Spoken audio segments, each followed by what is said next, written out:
everybody, this is Star Wars Connection. Today we're gonna talk about Kylo Ren. More precisely, we're gonna talk about how Kylo Ren is going to embrace the light in the next episodes, how he's not going to remain a villain for the rest of the sequel trilogy. Just to make it clear, we're not talking about how he's going to pay for his crimes or whether he has to pay, none of that. It's a fascinating discussion for another podcast. First things first, today we're just going to explain all the signs that point that he is going to embrace the light. My name is Denise and I'm here with Monte. Hello. And Willow. Hi. There's no way they'll kill Kylo and leave him back forever. He's just too cool. He's a direct descendant of the two most popular characters in Star Wars. He's Darth Vader's grandson and Han Solo's son. Right off the bat, he already has street cred.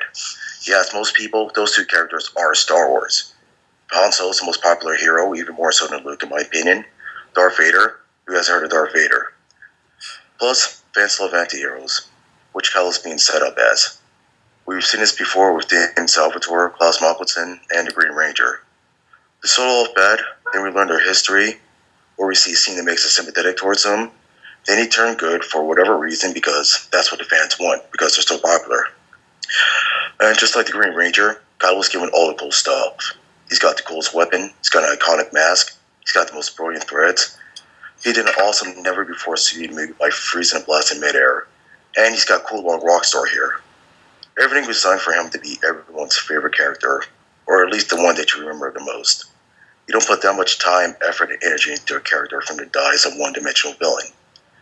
Most important thing, the audience's perception of him. He was supposed to be the main villain, but he's played for laugh for most of the film. I mean, Poe made fun of him at the very beginning. Who talks first, you or me? And he made a joke when BB-8 escaped. The droid stole a freighter. And when Rey escaped, and he starts kirking out and smashing all that stuff, and the stormtroopers ran away, all the audience always laughed at it. Every single time. And hell, even Item Driver actually played the character on SNL skit making fun of him. No one ever made fun or laughed at Darth Vader. He was always a figure of fear and dread throughout the entire trilogy. And then finally, a lot of the general audience thought he was a weak villain. I mean, a mate said, his exact words, he was great at the start, but degenerated towards the end. How did his character turn from Darth Vader to a child in one film? That's the biggest clue he's not the true baddie of the trilogy. You don't make a movie with a weak antagonist. That's supposed to be what makes the hero great. If the antagonist gets beat up easily all the time, all the dramatic tension is gone. I mean, first time Luke fought Darth Vader, I'm thinking, wow, how's Luke going to beat this guy? There's no way. He's just going to lose. When he finally did beat him, it made Luke seem that much greater. So right off the bat, that tells you he's not a one-dimensional villain. But just to go back to what you were saying, Monty, I do agree with you, but at the same time, I don't necessarily think that it's all about what the audience wants.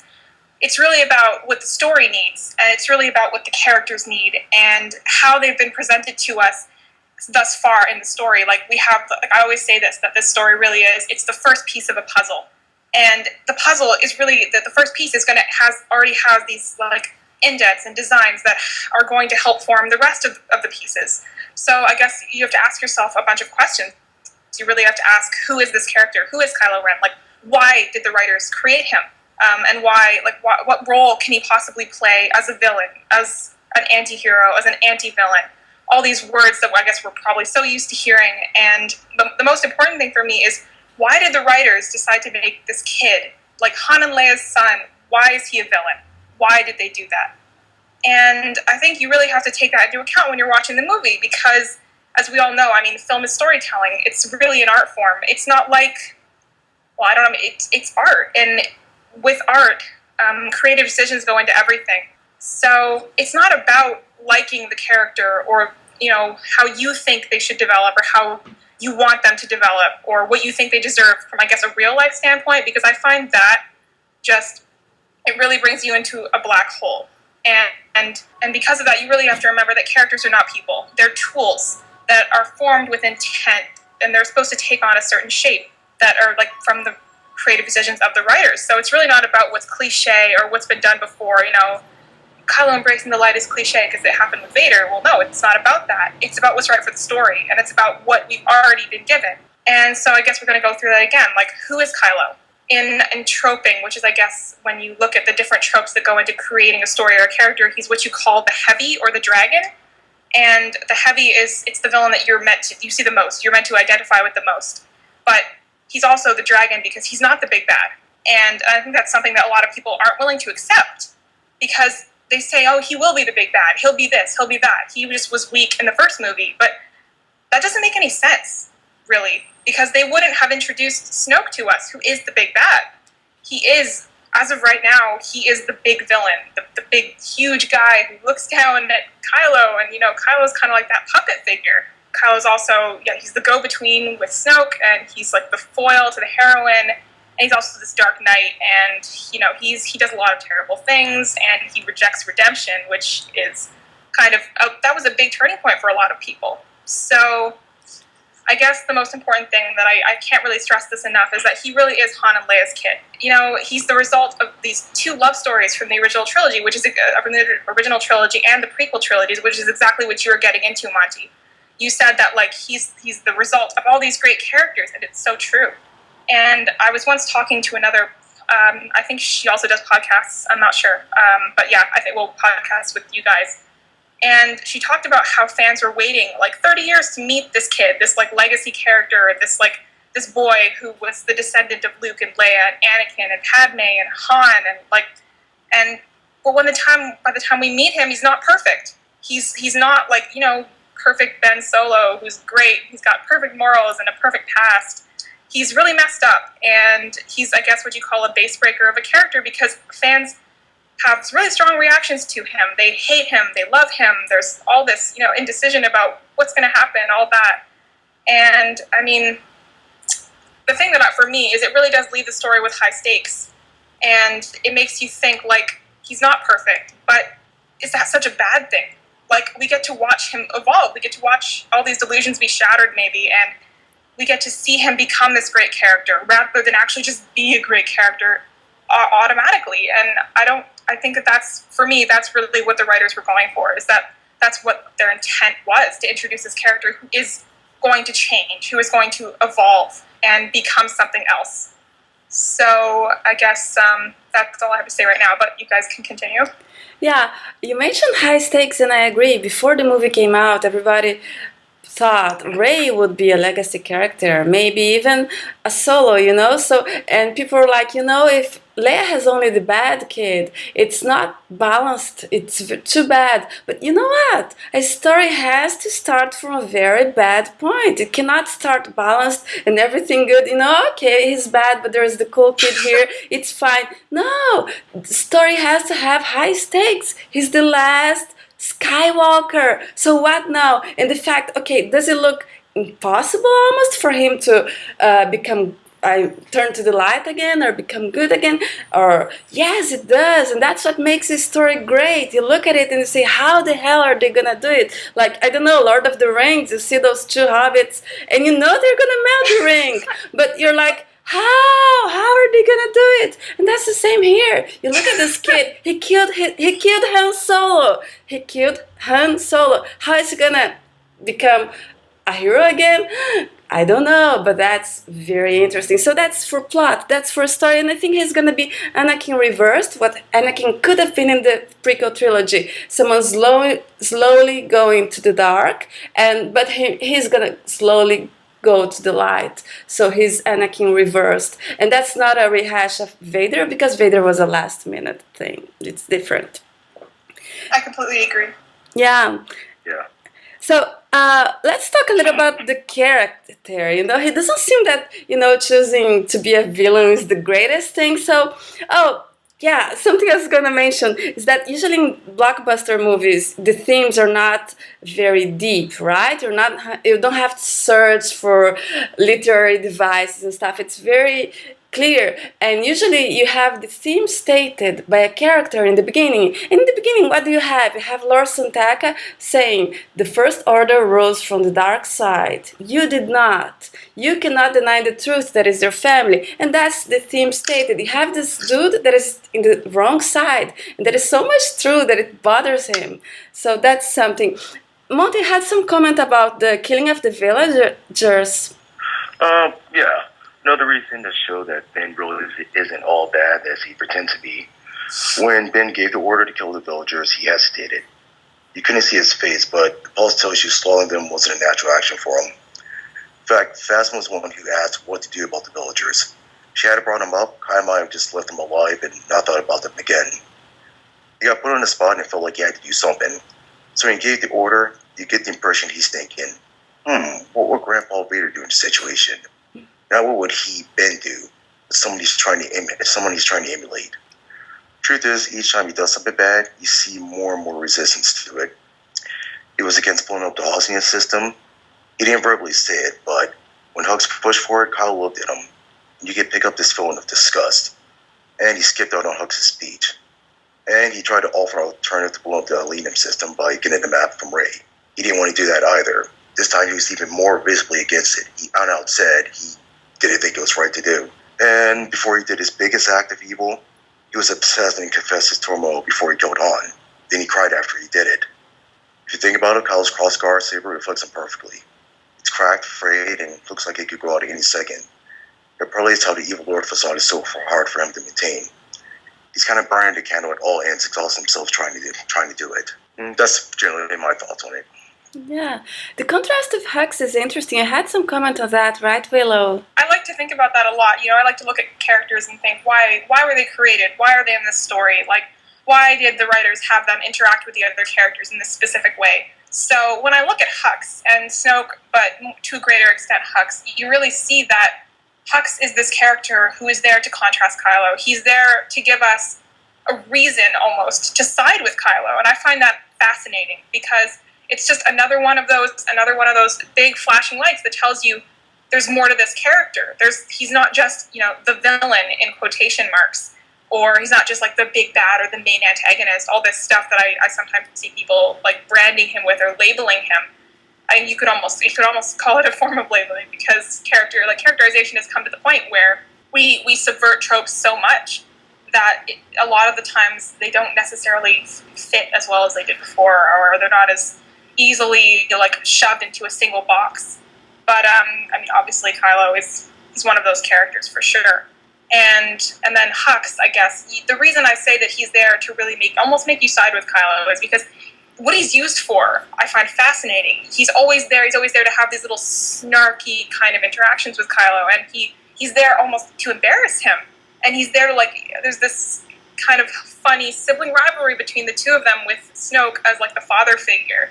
And Hux is constantly trying to undermine Kylo. He's constantly trying to tell him that he doesn't really know what he's doing and that he's picking at him. And you see one of my favorite quotes in the movie is when he tells him, "Oh, you're not letting your personal interests get in the way of the mission, are you?" And Kylo, you can't see his face, but you can almost say, "Wow, this is an important line." Because of the way Hux says it. And then as you watch the movie more and more, you see that how right he is, how Kylo totally does let these personal interests get in the way of the mission every time. Every time he has these interests that you can see just completely supersede Snoke, and they supersede maybe even the First Order. What Kylo wants is what matters most to Kylo, not what Snoke wants. Yeah. And Hux is the total opposite of that. Hux is he's got this facade and all that stuff. Hux is he's really evil. He is. I cannot say that I see anything redeemable in quotation marks again in Hux. And he does embarrass Kylo, and he does have this you with the girl and all that stuff. He walks up to him and says he took the girl, not the droid, and yeah. Then they have. That's what I mean. Really, that's what Hux is almost used for, and I find that very interesting. Yeah, I find it interesting because there is the big bad Snoke. I think he's meant to represent this evil, but you have another bad character that's more on the same level that contrasts directly with Kylo, so that's quite interesting. Yeah. You had a comment also on Fan Mountain? Oh, well, just like I feel Hux is more Kylo's bad side personified of what really bad is, how someone really bad is. I kind of feel Finn is the personification of, Kylo's conscience. I can see that. Sort of like how Iago was the most dark side personified, so too is Finn to Kylo. When after the village slaughter, when they were staring at each other, you could argue that Finn was staring at his conscience and his conscience staring back at him. I Finn didn't do it, and it's conscious saying, it should have been you. You should have done this. You shouldn't have let this happen. After he told Han and he glared at each other, you could argue it was really Finn's guilt that was looking at him in anger and disgust. Like, why did you do this? How can you do this? By beating up Finn, he was trying to pull his shame and regret. When he's showing traitor at Finn, he was saying that himself. By beating the crap out of Finn, he was trying to make the guilt go away. By basically saying, no, I am this bad guy. I am this evil lord. That's what he was doing by trying to beat Finn. But Finn's still alive, and obviously it didn't work. His conscience is still nagging at him, still eating away at him. Yeah. Yeah, absolutely. Yeah, Finn is interesting. When he looks at him in the village and he doesn't do anything, that's the first moment you see there's something wrong with this villain, right? Like, imagine Vader looking at a subordinate disobeying and doing nothing. It doesn't make sense. Something else that I noted about Kylo is that his force powers are quite impressive in the beginning. Some people say he's a weak villain. What? No, he's very powerful, but they're defensive. He stops blasters. He can pull information out of people's minds, which means they don't need to be tortured. I mean, tortured, causing pain until they give the information. And in the novelization, which is taken from another version of the script, when they find that stormtrooper that Rey mind tricked, and they're like, oh, what do you want us to do with him? It's like, no, just keep questioning him. So he doesn't even seem too much into torture. So it's a little odd in terms of personality for a villain. Yeah, that's true. I mean, I agree that he's very. I mean, he's odd for a villain, but the thing is, he's not odd for the kind of villain he is. He's actually very, very typical. And I mean, that's something that I think that people often don't see. Is they think, oh, he's such a weird villain. Like, he's so weak. Like, he gets beat up by a girl. Like, all this stuff. But no, all of that, you have to look at that as, why did they do that? Yeah. Why does Rey beat him up twice in the movie? Like, why does our heroine just completely kick his ass? Just twice. Completely destroys him. And some people say, oh, Kylo's going to win in the next movie. Well, okay, I don't really see that. I mean, I don't see that. I don't feel like this story leaves us with that expectation at all. In fact, it leaves us with this man who goes from this, like, he's super, like, he orders the murder of those villagers and all that, and then you slowly see him start to devolve. And you really think of it like a ball of string, just untangling. And at first, he's very, like, he kind of acts like Vader. He tries to act like Vader anyway, which is, I think, something that is very poignant in the character, is he really does try to emulate his grandfather. When he says, like, I'm going to finish what you started, and I'm going to be just like you, and then Rey, he's scared that he'll never be just like Darth Vader. Well, yeah, he really wants to be just like Darth Vader. But he can't be, because he's not Darth Vader. He's not his grandfather. He's not Anakin Skywalker. And you have this whole, devolution as he slowly falls apart. And by the end of the movie, he's been just completely destroyed by Rey twice. And he's been, like, you can almost say rejected by her when he asks, I want to be your teacher. Like, can you just, be my student? And she's just like, no. Like, please, like, can we just not? And, then she just slashes him in the face. And by the end of the movie, he's left in the snow, this, like, kind of just sad, pathetic character. And again, that was the intent of the writers. That's what they were going for. It wasn't an accident. It wasn't a mistake. They didn't just, oh, damn it, we made our villain weak. Oh no, let's fix that in the next movie.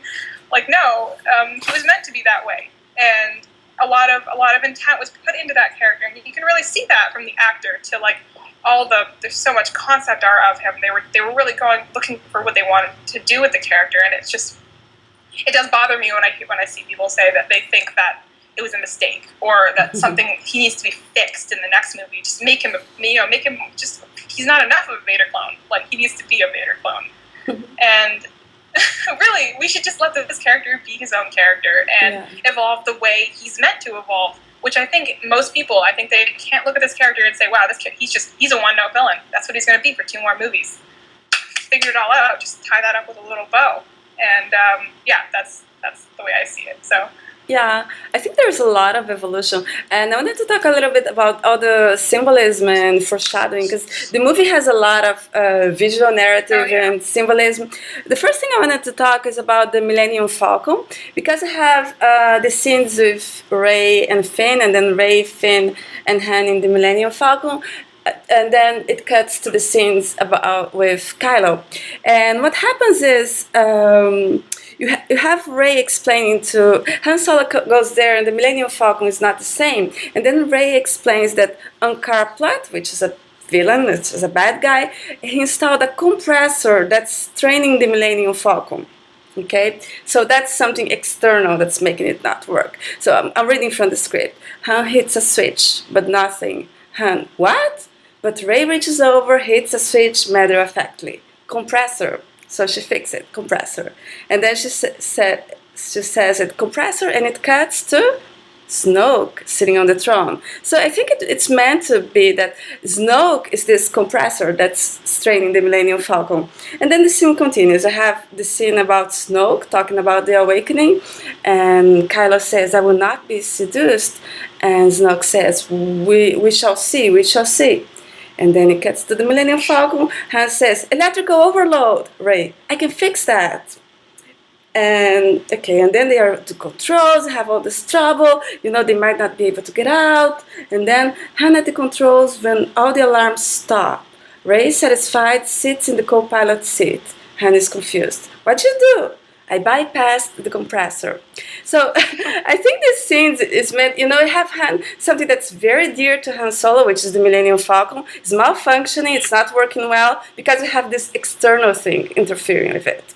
And you have this cutting scene that goes straight to Snoke. So, Snoke is in a way the compressor that's messing with Kylo's mind. And Rey is this character who is able to bypass this compressor. And now, I don't mean to say that Kylo is going to be fixed because he's a character that has free will. Just that his road to turning, embracing the light, Rey is going to have to play a part in it. And this part has a little bit to do with bypassing this compressor that is Snoke. I think that's a really interesting interpretation. I've actually never heard that before, but I really like it because it almost makes you think, even though Han failed, even though Han couldn't fix that compressor, Rey can. Yeah.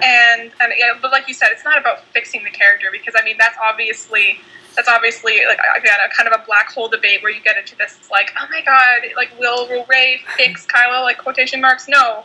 That's not what it's about at all, but I think that there are a lot of scenes in this movie, and there are a lot of very strange lines that you have to really take into account. You have to think when you're watching a movie, reading a book. You have to look at these lines and think, what are these going to mean 4 or 5 years from now?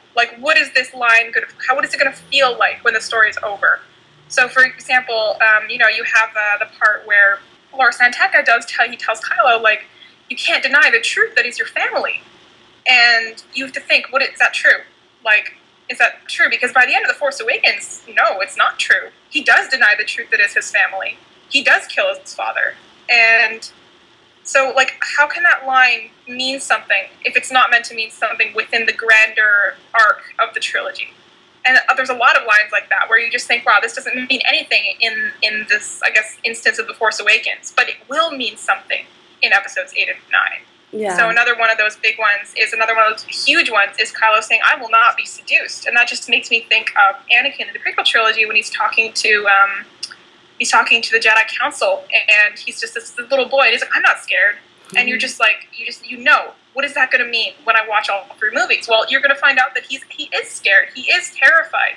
And it is this main character trait that's going to lead him down the path of self-destruction. And again, those lines are a form of foreshadowing.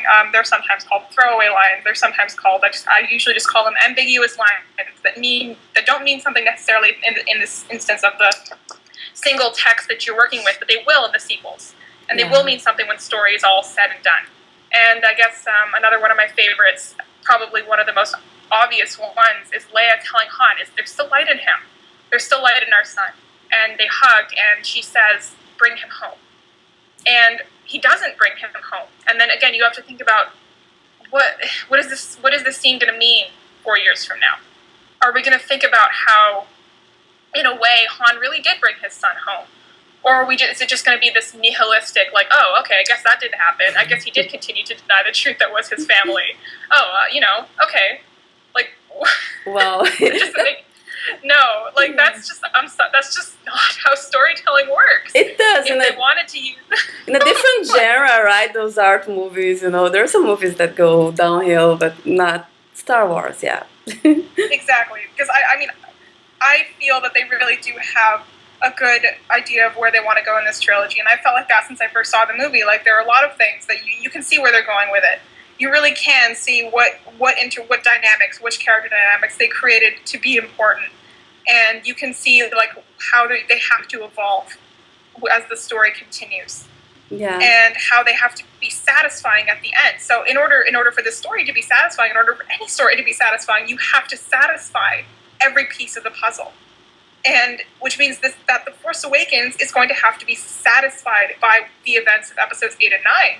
So, Leia and Han hugging, and Han and Leia saying, "You bring him home," that has to be satisfied. Yeah, that's the way I feel about all these throwaway lines that will end up meaning something in the future. I think they mean something, and also it's because it's a Hollywood movie. It has to be clear. It has to be simple. Exactly. Also, Han says not long before his meeting with Leia, women always figure out the truth. Always. So that's another reason for you to trust Leia. So, yeah. And speaking of missing pieces, I think you had a comment on the missing piece of the map, Monte. Well, yeah.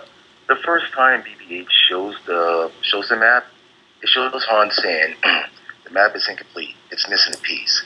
And the camera zooms in on Rey right as he says that line. Almost saying, she's the missing piece. She's what completes it. Wow. I never thought of that. That's really... Yeah, I never thought about it like that either. And I guess another one for me, another one of these big, I guess, symbolism, foreshadowing moments, probably the biggest in the movie, the one that I noticed the very first time I watched the movie, was, I like to call it the sun in the sun. It's basically the idea that Starkiller Base is almost a metaphor for Kylo Ren. And you have this, like, just, it makes a lot more sense when you go through the script and you look at the different lines that they actually use. So I'm just gonna do that now. So just to make it a bit more clearer, sun and sun in English, they're the same, they're pronounced the same way, but of course we're talking about sun S-U-N and sun S-O-N. So you have the sun, like the sun of the sky, and a son, as in someone's physical son, their child.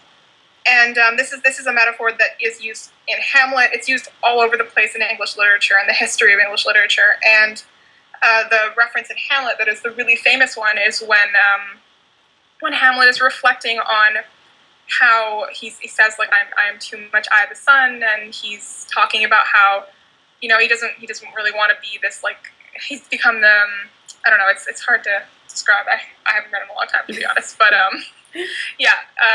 he's talking about Claudius. Yeah. And he's talking about how he's become the son of his father, but he's also the son of his uncle, and it's like this almost kind of strange relationship that he now has with that. He says, he uses a pun, basically, where he said he's talking about the son, but he's actually talking about how he's become the son of his uncle. So that's kind of one of the instances where it's used in English literature. And but in The Force Awakens, we encounter this Starkiller Base, which is, a lot of people are like, okay, it's the Death Star ripoff, all that, yeah. But I'm going to go through some of the script stuff now. So one of the things, Finn says this about Starkiller Base: it uses the power of the sun. As the weapon is charged, the sun is drained until it disappears. So what I want you to do here is remember that we're replacing the word sun with S-O-N. So when Han and Kylo are on the catwalk, right before Kylo betrays Han, he says, "Snoke is using you for your power." And remember, we had just heard it uses the power of the sun. So that's kind of a connection there.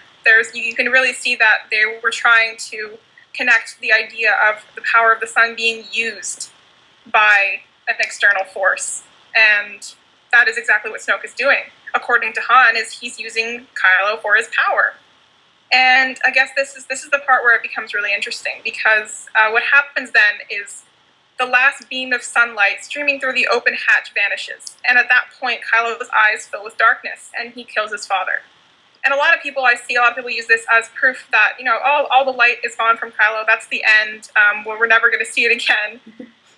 That's it. So, no, I disagree with that. I disagree for a really important reason, is that's not the end of the metaphor. That's not the end of it. Because what happens then is Kylo gets shot by Chewie, and then at the same time, Chewie kind of blows up the oscillator. And the oscillator is the thing that's keeping it's the stability or whatever of Starkiller Base, and he destroys that. He destroys the thing that's kind of keeping it stable, and at the same time shoots Kylo. So I guess the oscillator, meaning Starkiller Base and Kylo, are kind of wounded at the exact same time. And then and then Rey goes on, and him and Rey fight in the snow, and Rey defeats him, and again at the same time, pretty much the oscillator gets blown up, and the thing that was the stability of the Starkiller Base is completely destroyed at that point. And the whole planet cracks apart, and you can really think about that in terms of Kylo fell apart. That's like Kylo is completely fallen apart, just like Starkiller Base. And I guess, and then the most important thing, the most beautiful part of this is the end. So, Rey and Finn and Chewie get in the Falcon. They're flying off, and in the background, you see this. They see that Starkiller Base becomes a sun. It transforms. It is reborn as a sun, and this is described in great detail in the script. So much detail that I almost can't help but see that they really wanted to push this point across. So I'll read that. The X-wings roar off skyward as the music soars. The planet implodes. The sunlight it contains bursts forth. And as we get further and further, distance from what was Starkiller Base, we witness the rebirth of a sun, light restored to a corner of the galaxy. And that's crazy description for a script. I'll just put that out there. So I guess the idea here is that Kylo will be reborn or has been reborn. Yeah, this is a big one for me that I find very, very poignant and very lovely. I think it's so beautiful, and it's very clear because we have Paul saying, well, there is light, there is hope, but then all the light goes out. But hey, it was just an illusion. The light is all within the planet, and it's discovered. And I find it beautiful. Starkiller Base is something that I didn't like because I like science fiction, and even for space opera, crazy science, it doesn't make any sense. Like seriously, a planet that has an orbit that's sort of close to a star is too hot. Imagine, and plus a star is much bigger than a planet. A planet containing the energy of a star doesn't make any sense whatsoever. So it has to be symbolic, and when you look at it symbolically, the way you are doing it, okay, it makes sense. That's Kylo, It had his energy sucked down, his light seemed to go out, but it's there. The light is there, and the light showed, and it's very beautiful. It's amazing and hopeful and lovely. It really leaves you with a sense of hope for the end of the movie, where you see that the sun. There's always a light at the end of the tunnel, and even though Kylo's been left in the snow, even though he has nothing. He's betrayed his family. He's betrayed his uncle. He's betrayed his father. He's completely abandoned the life that he once had. You see that the light is still there. The sun is alive, and it has not been completely suppressed by the darkness. Yeah. And that's a theme in Star Wars that's just always so important. It's one of the most important themes in the whole story. I can't see this character not overcoming what he went through and what he's gone through in the story. All these terrible things he's done. It doesn't make sense to me. The story as it exists, The Force Awakens, does not make sense to me or to the plot without Kylo embracing the light in the future. Yeah, I agree. There are more symbols. I think Monty wanted to comment on the island and the lightsaber. Well, yeah. I believe the island represents Finn's salvation and his hope for returning to the light. The only time he ever smiles in the entire movie was when he saw it in Rey's mind. The very first line of the movie tells you how important it is and the point of the entire trilogy. This is what began to set things right. That was Lord's exact words before giving Poe the map to the island. For that matter, you could look at the climate. They're a big indicator of Kylo's emotional state. The last time we see him is in an extreme atmosphere. Summer in Jakku, winter in Starkiller Base. Both times he's attacking someone. Lars, Han, and to a lesser extent Rey. There's a visual tale of how torn he is between the light and the dark. Trying to live in both sides. It's kind of tearing him apart, if you will. The island kind of represents a nice, perfect balance, if you will. It's not blisteringly hot or frigidly cold. It's just right in a perfect atmosphere to nurture the great he's striving for that would really help him in the long run. And of course, another symbol, his old lightsaber. the one that Rey had that I honestly believe was Ben and will be told in, the movie.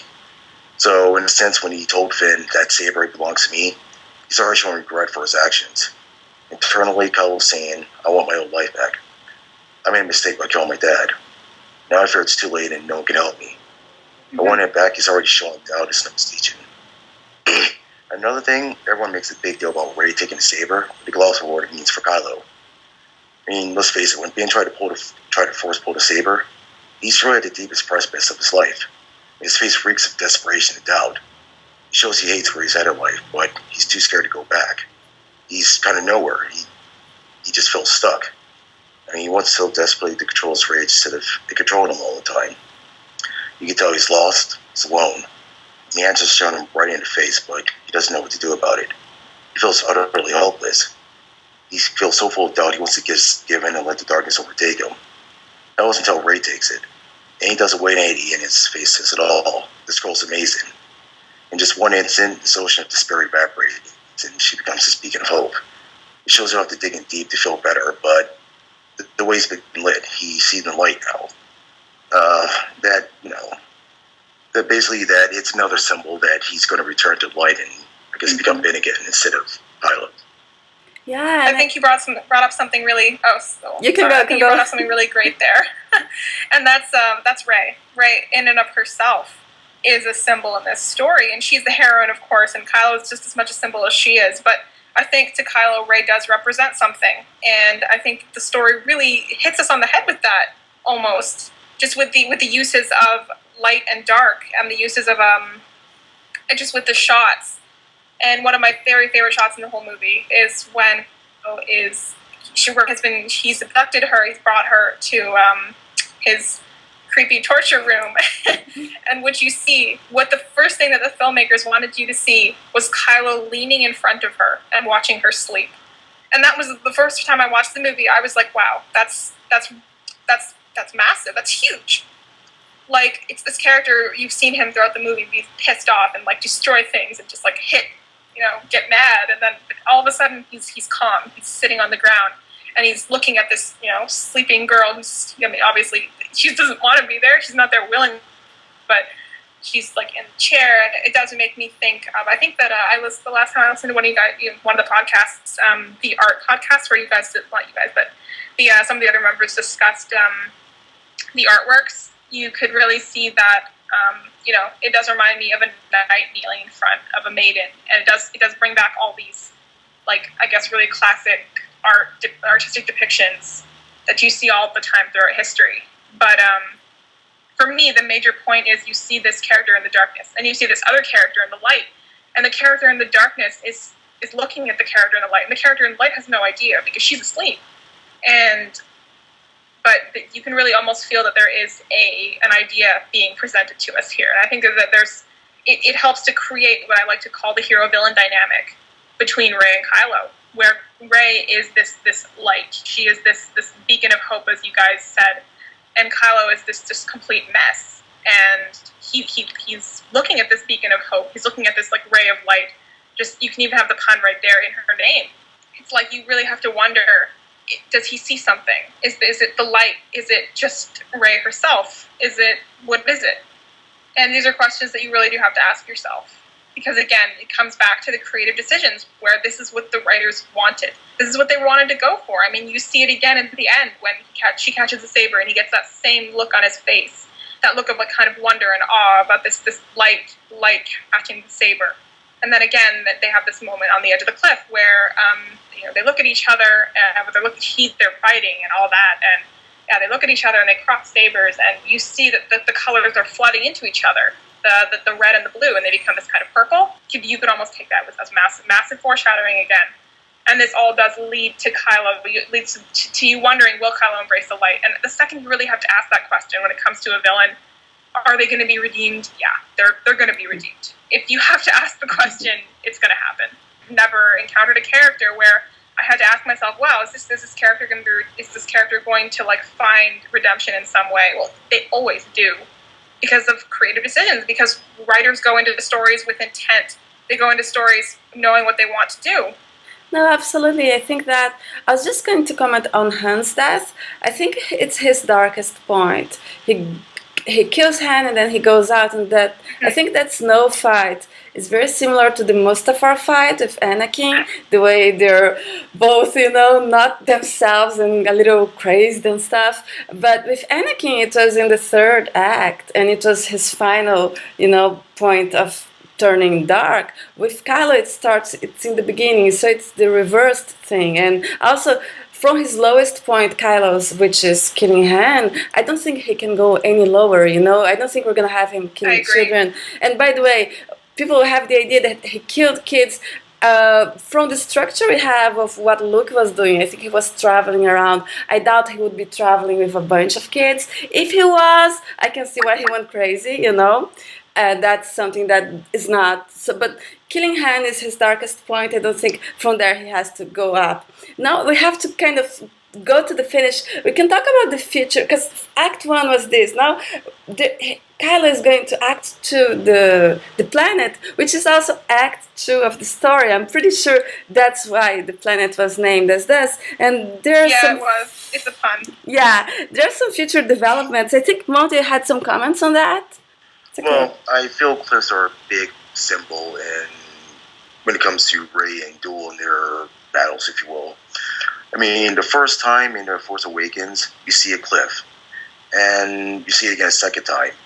Once is a coincidence, twice is a pattern. The first time you see a cliff duel, it kind of represents, the choice Rey has to make. That she's at a point in her life now where she has to make a decision. It's a visual representation of how she feels about Ben, if you will. One minute she's curious and intrigued about him, then the next she thinks he's brutal and a monster. And like I said, it shows that she has to stay in the past, be the girl who's waiting on Jakku, or move forward and be her own person and take part in this new adventure. And she does. I feel in episode 8, I heard rumors there will be another cliff duel. This time it's going to represent Ben and his choice. It shows that he needs to exit off his current path and go back. The total opposite of Rey. He needs to move ahead, letting go of the past. By doing so, they'll both meet in the middle for a perfect balance. That's just my thoughts on it. Mm-hmm. I can definitely see what you mean by that. And I guess just to go into some of the other, take this with a grain of salt, of course, everybody, but there have been, I guess, spoilers from podcasters like MSW who have basically revealed that, for one thing, there will be another cliff duel. And the other thing that I find very interesting is they suggested that at some point in the next movie, Luke will be encouraging Rey to kill Kylo, but Rey will not want to kill Kylo. And that's very, it's kind of another one of those things where it's kind of like a flashing red light to me, if it's true, which we don't know that it is. Yeah, but if that's it's true, then it does make me think about Return of the Jedi, and it does make me think about Obi-Wan and how he told Luke, "Oh, you have to kill him," and Luke said, "I can't kill him. He's my own father." Obviously, look at who was right there. He said that there was still light in him, and Luke was right. And why was Luke right? Well, Luke's the hero. Luke has to have this ideology that has to win out in the end. He has to be the one who shows other characters what was the truth and like what was almost right in the end. And I think Rey is going to be the one who's going to do that. But if you think about it, again, a very interesting just point in the story for when this is going to happen. Originally in the original trilogy, it happened in the third film. It happened in the third film that Luke said, "Oh, there's still light in him." But it seems as though this same plot point is kind of repeating in history, but it's in the second film this time, which makes you wonder it makes you think that if Rey is right, if Rey doesn't want to kill Kylo for a reason, then what could that lead to? I guess. Yeah, I really don't believe it. I'm just gonna believe it if I see it, because I find it hard to believe Luke would want his own nephew killed, but I don't know, we'll see. What I find important is that we're going to have Kylo away from the First Order and away from Snoke. And if you have that analogy with the compressor and the Millennium Falcon, we take out the compressor, what are we going to have? We're going to have certainly some character development in that. So that's going to be interesting. Well, I just want to... Okay, well, this isn't... I just want to mention that, in terms of, the spoiler being true or not... I can see it making sense and being very logical from the perspective that Luke has undergone some sort of, deconstruction or character development negative character development that has led into this point where he no longer is the hopeful character that he was. And I guess that's all I have to say on that. Is that's the only way I can see it being true. Yeah. Is if Luke himself has some character development to go through, which does make sense. Yeah. So yeah. I'd like to talk about some parallels between how, I guess, like Kylo / Ben is a lot like his dad. He tries to deny his family, like Lars says, but his actions betray him. I mean, first of all, even though he tries to say he's not like his dad, he said, "Oh, you're weak and foolish, and that's why I destroyed your son, because I was like you." Thing is, they both want to live the thug life, but they're horrible at it. They're totally abysmal at what they pride themselves on. Like, Ben's terrible at being a villain, like Han's the worst smuggler ever. Like, the younger Solo let the droid with vital information slip through his grasp twice. Second time, he wanted to let it go and blew his assignment. I mean, each time it's almost like Wile E. Coyote trying to catch Roadrunner and his plans to blow up in his face. I mean, that's what it kind of reminds me of. And Han is a smuggler, but he lost his cargo several times. I don't know much about it, but I know the number one thing about being a smuggler: never lose your client's merchandise. It never costs them money. In A New Hope and Force Awakens, he's being hunted by mercenaries for losing his customers' goods. And both times he says, "I can talk my way out of it. I can talk my way out of anything." But he can't. He has no idea how horrible he is at smooth-talking people. He has to fight and shoot his way to freedom. I say the bottom line: Ben wants to be a Dark Lord, but he's not. Han wants to be a top-notch slugger, but he's abysmal at it. And most of all, Ben is already on the path his dad was at the start of A New Hope. Han wasn't a caring person. He was only out for him and Chewie. He was very selfish, just only wanted what he wanted. A lot like Kylo. Kylo started off in the same path as his dad was the first time we met him. Yeah. And that's about it. No, it's good. Very few people realize that there are similarities, lots of similarities between Han and Kylo, and the way they move and they talk, and also in terms of trajectory as well. Han has a wonderful story from being selfish to, forgiving his son and making a huge sacrifice for love. It's amazing. Mm-hmm. It is amazing, and I think that's something that I again think that people don't think about often enough is Han's perspective. What Han wanted, how Han feels, how Han, the character, would feel about all of this, would feel about the fact that he was murdered by his own son. I don't think it's really debatable. I think Han loves Ben. I think he loves his son. I know Leia loves his son. I think they both love him unconditionally, just like, a parent should. And of course, yes, Kylo killed Han. He did murder his own father, and it was out of this selfish desire to rid himself of what he likes to call the pulse of light. And he thought that killing his father would end that, but he was wrong. And this is obvious in the script. It's very obvious in the script that he was completely wrong. The script does clarify that he felt weakened and he just felt horrible, and he couldn't believe what he had done. And I think that a lot of the I guess misconception can be chalked down to Adam Driver's portrayal, because he wasn't extremely, he didn't fall onto the ground and start sobbing his eyes out like perhaps, like Anakin did. But it's there, and it's in the script, and you can take from that what you will. But for me, it's that Han really does love this boy. He raised this kid just like Leia did, and Kylo is not just the villain. He's Ben Solo. He's their son, and he's an important character in the story. He's not just, the one-note villain who's going to get killed off before the end of the trilogy, or who's going to be, the big bad at the end of the story. They get to fight again or something like that. Because I can't even think of a story in that. I can't even think of where it could possibly go. And I've been studying storytelling for a long time. So yeah, it would be very boring because Rey already beat him. I mean, where can the story go? If the goal is to beat Kylo, well, it's finished. We finish it in the Force Awakens because it's already been done. So the goal has to be different. And yes, you had stakes have to be different. Yeah, you had another comment, Monte? I just want to comment more on what Frizz said. Just a quick little point. Han's very last act, the very last thing he ever did on Earth was to show Kylo or even Ben that he still loved him. Mm-hmm. Yeah. He rubbed to touch his face and go, "Even though you just killed me, I still love you. You're the most important thing in the world for me." So. Yeah. Yeah. And I think that people need to see that Han really did love his son, and that as fans of Han Solo, maybe you should understand that Han wanted to bring his son home. He wants to love his son, even if his son makes these terrible mistakes and does these horrible things. Yeah, we need to listen to Leia, when she says, "You think I want to forget him?